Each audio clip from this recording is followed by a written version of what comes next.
Another draconian case of the good suffering for the man is irking the Maverick this evening. This controversial proposal by a European task force on athletics to expunge all the athletics world records set before 2005, pandering to the cause that some of these world records were set by drug cheats. So the recommendation is that since them can't catch Kwaku, them catch him short and him pants and him shoes and him socks.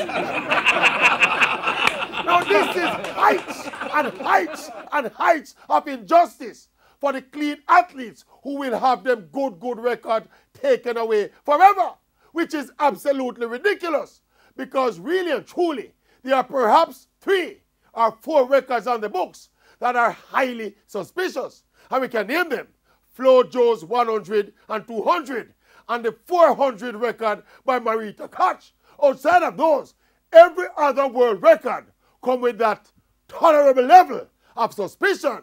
Yet this group of wise men decide, say, they're going to wipe the entire slate clean and the good office of the bad. Of course, this is a mere proposal, and already many former athletes have been voicing their disapproval.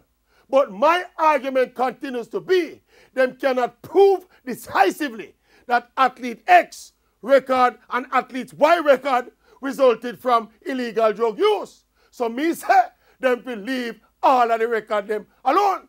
If they venture down this road, what is to stop them 20 or 30 years from now deciding that Usain Bolt's records lasted too long? He must have been taking something, so make me wipe them off of the books. Me I say, you cannot throw out the baby with the bath water.